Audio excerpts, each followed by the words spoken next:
فما لکم تمہیں کیا ہو گیا ہے، فما لکم تمہیں کیا ہو گیا ہے، فی المنافقین کے منافقین کے بارے میں، فئتین تم دو گروہوں میں بٹ گئے ہو۔ فما لکم تمہیں کیا ہو گیا ہے کہ فی المنافقین فئتین منافقین کے بارے میں تم دو گروہوں میں بٹ گئے ہو۔ واللہ جبکہ اللہ نے ارکسہم انہیں الٹا کر دیا ہے، بما کسبوا ان کے اعمال کی بنا پر، بما کسبوا ان کے اعمال کی بنا پر۔ اتریدون کیا تم یہ چاہتے ہو، اتریدون کیا تم یہ چاہتے ہو، ان تہدو کہ تم ہدایت دو، من جسے اضل گمراہ کر دیا اللہ تعالی نے۔ اتریدون کیا تم یہ چاہتے ہو، ان تہدو کہ تم ہدایت دو، من اضل اللہ جسے اللہ نے گمراہ کر دیا، ومن اور جسے یضلل گمراہ کر دیں اللہ، فلن تو ہرگز نہیں، تجدہ پائیں گے آپ، لہو ایسے شخص کے لیے، سبیلا کوئی راستہ، ومن یضلل اللہ اور جس کو اللہ گمراہ کر دے، فلن تجد لہ سبیلا تو آپ پھر اس کے لیے ہرگز کوئی راہ اور کوئی راستہ نہیں پائیں گے۔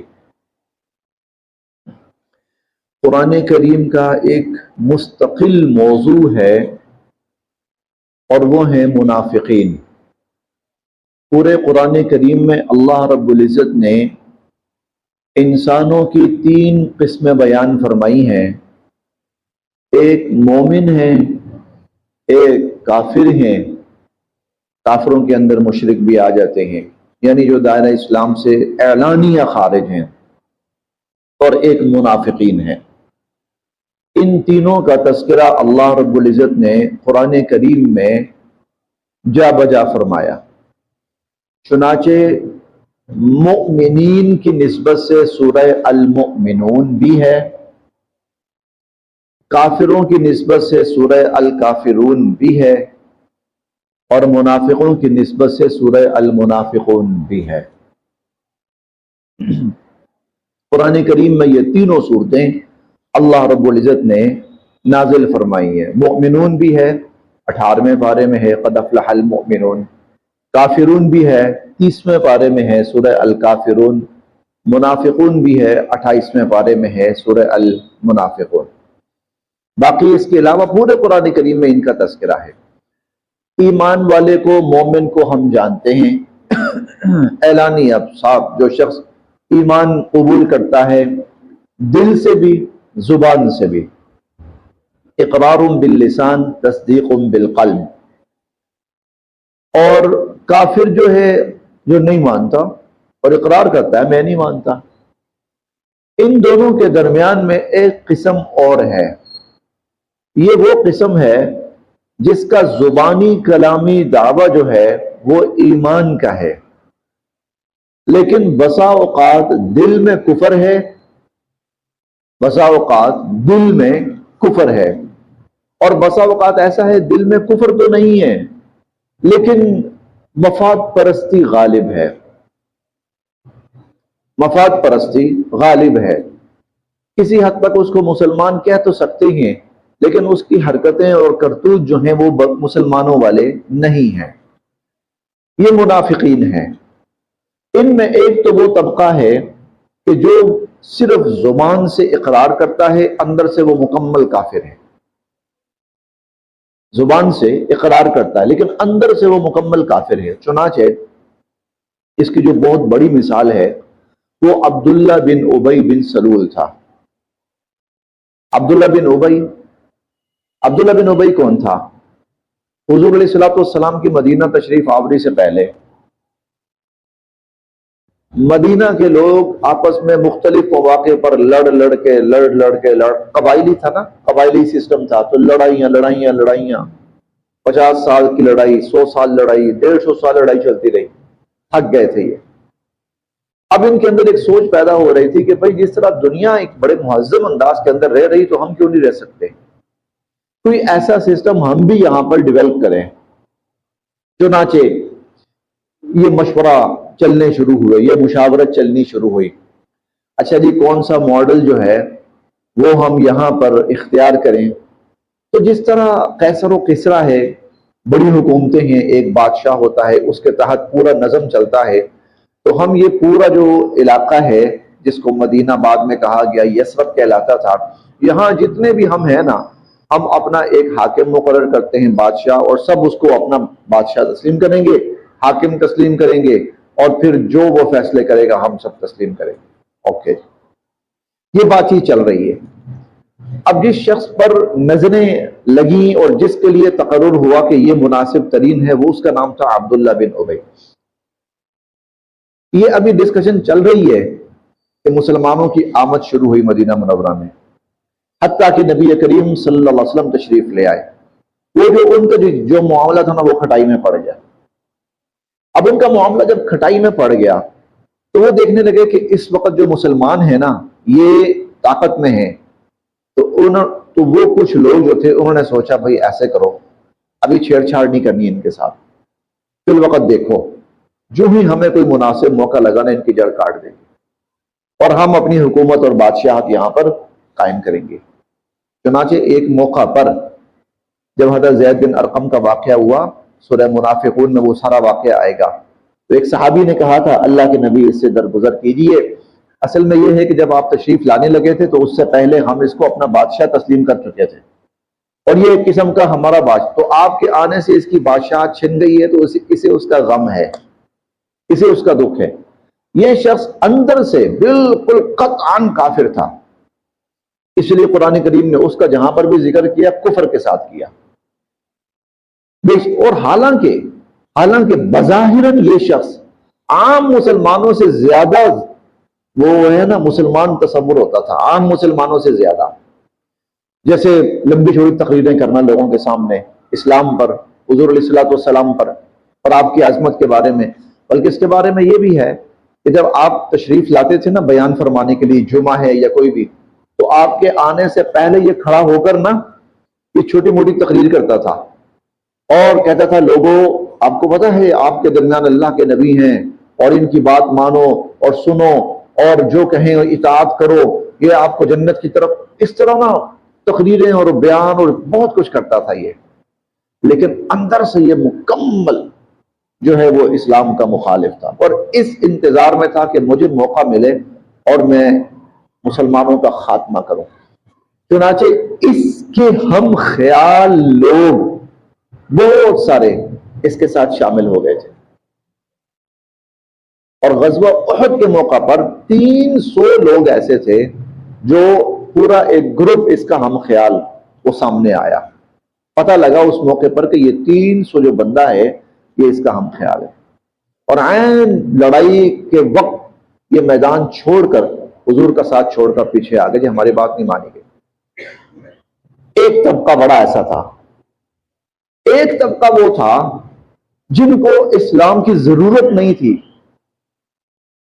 اسلام کی ضرورت نہیں تھی، لیکن انہوں نے جب دیکھا نا کہ یہاں پر مسلمان اکثریت میں ہیں، طاقت میں ہیں، اور سارا کنٹرول مسلمانوں کے ہاتھ میں ہے، انہوں نے سوچا کہ ٹھیک ہے پھر ہم بھی مسلمان بن جاتے ہیں، ہم بھی مسلمان بن جاتے ہیں، اس سے یہ ہوگا کہ جتنے فوائد مسلمانوں کو حاصل ہیں نا وہ سارے فوائد ہمیں بھی حاصل ہوں گے۔ اب چونکہ یہ لوگ نیت سے مسلمان نہیں تھے بلکہ یہ لوگ مفاد کے تحت مسلمان تھے، اس لیے یہ اسلام کو نقصان پہنچائیں یا نہ پہنچائیں فائدہ نہیں پہنچاتے تھے۔ مثلا کبھی ایسا موقع آتا چلو بھائی جہاد کے لیے، وہ کہتے بھائی ہم نے جہاد کے لیے تھوڑا اسلام قبول کیا ہے، انفاق کرو، اللہ کی راہ میں مال خرچ کرو، کہتے ہیں ہم اس لیے تو نہیں اسلام قبول کیا کہ جو ہمارے پاس ہے وہ بھی اسلام کو دیں. یہ فائدہ تو نہ پہنچائیں لیکن یہ نقصان بے شک نہ پہنچائیں لیکن یہ فائدہ نہیں پہنچاتے تھے. ایک طبقہ یہ بھی تھا. وہ جو پہلا طبقہ تھا نا جو خطرناک ترین، ان کے اندر پھر بہت سارے اسلام دشمن عناصر ان کے اندر گھس آئے تھے. ان کے اندر بہت سارے اسلام دشمن عناصر بعد میں گھس آئے تھے، جیسے یہود ان کے اندر گھس آئے تھے، جیسے عیسائیوں میں سے کچھ ان کے اندر گھس آئے تھے. یہ پھر ایک کافی مضبوط جماعت بن گئی جس کو حضور صلی اللہ علیہ وسلم نے اپنی حکمت عملی سے اور بڑی فراست کے ساتھ، دانائی کے ساتھ اس کو توڑا. آپ نے آہستہ آہستہ آہستہ آہستہ آہستہ آہستہ آہستہ، حتیٰ کہ جب آپ دنیا سے گئے تو آپ نے حضرت صحابی ہیں حذیفہ بن یمان، ان کو پوری لسٹ دی. حذیفہ یہ فلاں فلاں فلاں فلاں فلاں فلاں فلاں فلاں فلاں فلاں، یہ سب یہ منافق ہے. اب مسلمانوں کے اندر کچھ مسلمان تو ایسے تھے جو کہتے تھے کہ ان کی گردنیں اڑا دینی چاہیے، ان کو نہیں چھوڑنا چاہیے، یہ آستین کے سانپ پہ بے انتہا نقصان دیں.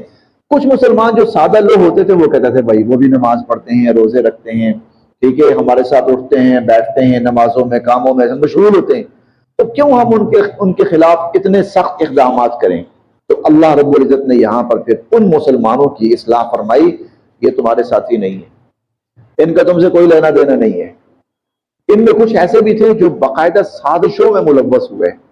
حضرت عائشہ صدیقہ رضی اللہ عنہ پر جب وہ تہمت لگی تھی نا تو یہی طبقہ تھا. وہ ہم 22ویں پارے میں پڑھیں گے. ہر وقت مسلمانوں کے خلاف افواہیں پھیلانے والے جو ہوتے تھے نا وہ پھر یہی لوگ ہوتے تھے. کئی دفعہ صحابہ کرام کے اور حضور کے خلاف سازشوں میں یہی لوگ ملوث ہوتے تھے بظاہر، اور پھر جب بات ان پہ پڑتی تھی نا تو قسمیں کھانا شروع کر دیتے تھے، جھوٹے دعوے کرنا شروع، پھر وہ ایموشنل بلیک میلنگ جسے کہتے ہیں نا وہ شروع کر دیتے تھے. اللہ تعالیٰ نے یہاں پر مسلمانوں کے سامنے ان کا کچھ حصہ ان کا کھولا ہے. دیکھیے جی اب صرف ترجمہ کرتے ہیں. فما لکم، تمہیں کیا ہو گیا ہے، تمہیں کیا ہو گیا ہے کہ فی المنافقین، منافقین کے بارے میں، فئتین، تم دو گروہوں میں بٹ گئے ہو، یعنی تمہاری دو رائیں ہو گئی ہیں، رائے تمہاری دو ہو گئی ہیں. واللہ، جبکہ اللہ نے ارکسہم، ان کو کفر کی طرف لوٹا دیا ہے، الٹا دیا ہے کفر کی طرف، بما کسبوا، ان کے اعمال کی وجہ سے. اتریدون، کیا تم یہ چاہتے ہو، ان تہدو، کہ تم ہدایت دو، من اضل اللہ، جسے اللہ نے گمراہ کر دیا، ومن یضلل اللہ، اور جس کو اللہ نے گمراہ کر دیا، فلن تجد لہ سبیلا، آپ ہرگز اس کے لیے کوئی راستہ نہیں پائیں گے. ہم 10ویں پارے میں پڑھیں گے، وہاں اللہ نے فرمایا تھا استغفر لہم او لا تستغفر لہم ان تستغفر لہم 70 مرۃ فلن یغفر اللہ لہم. آپ ان کے لیے اللہ سے بخشش کی دعا مانگیں نہ مانگیں، اللہ نے نہیں بخشنا، بلکہ ہرگز نہیں بخشنا. آگے فرمایا اگر آپ 70 مرتبہ بھی اللہ سے بخشش کی دعا مانگیں اللہ نے پھر بھی ان کو نہیں بخشنا. اور پھر جب حضور ان کی نماز جنازہ پڑھانے گئے تو اللہ تعالیٰ نے وہاں موقع پر منع فرما دیا، واپس آ جائیں، نہیں پڑھنی نماز جنازہ. بما کسبوا، اللہ نے ان کے اعمال کی وجہ سے ان کو اسلام سے کفر کی طرف پھیر دیا ہے. اتریدون ان تہدوا، کیا تم یہ چاہتے ہو کہ تم ہدایت دو، من اضل اللہ، جسے اللہ نے گمراہ کر دیا، ومن یضلل اللہ، جس کو اللہ نے گمراہ کر دیا، فلن تجد لہ سبیلا، ہرگز آپ اس کے لیے کوئی راستہ نہیں پائیں گے. ودو، یہ چاہتے ہیں، لو تکفرون، کہ تم بھی کافر ہو جاؤ، کما کفروا، جیسے یہ خود کافر ہیں. ودو، یہ چاہتے ہیں، لو تکفرون، کہ تم بھی کافر ہو جاؤ، کما کفروا، جیسے یہ کافر ہیں. فتکونون، اور پھر ہو جاؤ تم سب سوا، برابر، اور پھر تم سب برابر ہو جاؤ. فلا، پس نہ، تتخذوا، بناؤ، منہم، ان میں سے، اولیاء، ان کو دوست، بس ان کو اپنا دوست نہ بنا بیٹھنا. اولیاء ولی کی جمع ہے. ہم پیچھے بھی پڑھ کر آئے ہیں تیسرے پارے کے اندر بھی کہ مسلمان کو چاہیے کہ وہ اپنا دلی تعلق جو ہوتا ہے نا وہ مسلمان کے ساتھ رکھے. بسا اوقات بندہ اس کو راز شیئر کر دیتا ہے، ٹھیک ہے، تو مسلمان کوشش کرے مسلمان کو اپنا راز شیئر کرے، کسی کافر یا منافق کو اپنا راز شیئر نہ کرے. مسلمان کوشش کرے مسلمان کی محفلوں میں بیٹھے، وہاں ایمان کی بات ہوگی، وہاں اللہ پہ ایمان کی بات ہوگی، حضور کی محبت کی بات ہوگی. منافقوں کی محفل میں، کافروں کی محفل میں بیٹھے گا، بات کرے گا، وہاں کفر کی بات ہوگی. ہر محفل اثر رکھتی ہے، ہر محفل اپنا اثر رکھتی ہے. جی آپ جیسی گیدرنگ میں بیٹھے نا تو آپ ویسا رنگ ڈھنگ اختیار کر لیں گے. ہمارا اردو کا ایک محاورہ ہے، خربوزے کو دیکھ کر خربوزہ رنگ پکڑتا ہے. یہ باتیں حقیقت ہیں، یہ باتیں حقیقت ہیں. شیخ سعدی رحمۃ اللہ علیہ نے تمثیلی طور پر تمثیلی ایک واقعہ بیان کیا. کہتے ہیں کہ ایک مٹی تھی تو اس کے اندر گلاب کا پھول کھلا، پودا اور پھول کھلے گلاب کے. تو اس میں سے نا مٹی سے گلاب کی خوشبو آنے لگی. تو کسی نے اس مٹی سے پوچھا، یہ تمثیلی واقعات ہیں، کسی نے مٹی سے پوچھا کہ تیرے اندر خوشبو کہاں سے آ گئی؟ تو وہ کہنے لگی میں گلاب کے ساتھ رہتی ہوں، میں گلاب کے ساتھ رہتی ہوں. یہ صحبت کا اثر ہے. آدمی کسی پرفیوم کی دکان پہ جائے، باہر نکلے نا تو 2 گھنٹے تک اس کو اپنے آپ سے پرفیوم کی خوشبو آتی رہتی ہے. اور بندہ کسی نشیوں کے اڈے میں چلا جائے تو وہ باہر نکلے نا تو 2 گھنٹے تک اس کو اپنے آپ سے نشے کی تو ہر محفل اثر رکھتی ہے. فلا تتخذوا منهم اولیاء، ایسے لوگوں کے ساتھ اٹھنا بیٹھنا ملنا جلنا گپ شپ دعا سلام کم سے کم کرو، ان کو اپنا دوست نہ بناؤ.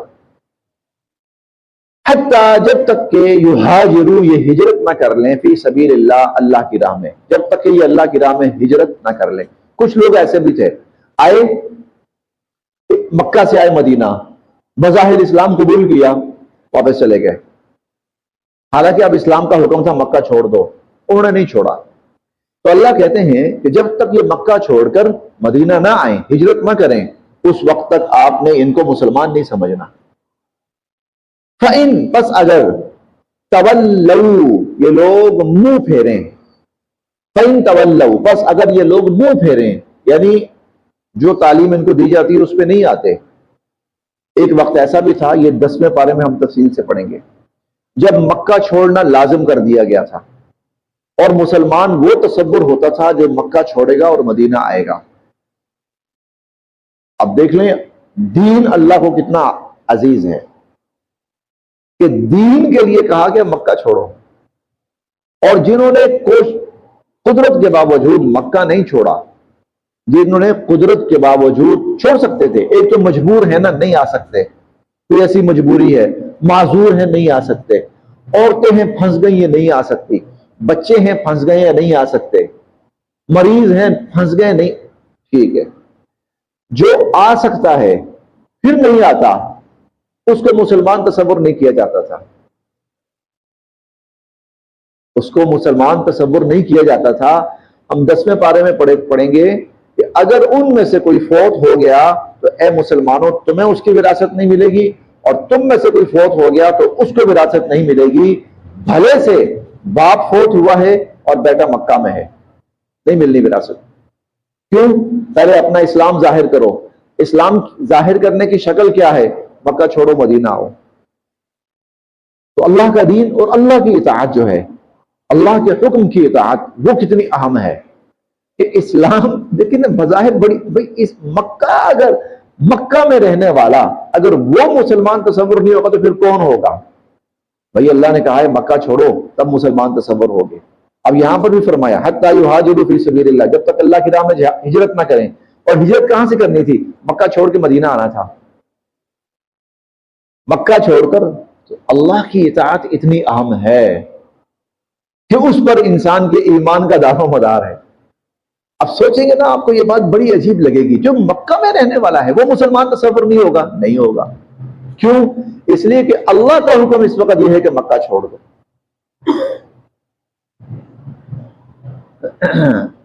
فلا تتخذوا منهم اولیاء، ان کو اپنا دوست رفیق نہیں بنانا جب تک کہ یہ ہجرت نہ کر لیں اللہ کی راہ میں.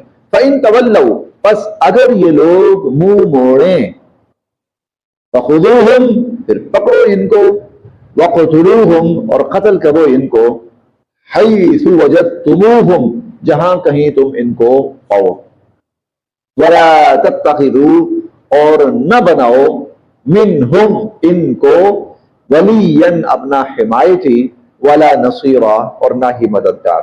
نہ تو ان کو اپنا حمایتی بناؤ اور نہ ہی ان کو اپنا مددگار بناؤ. آج یہاں تک کیجیے.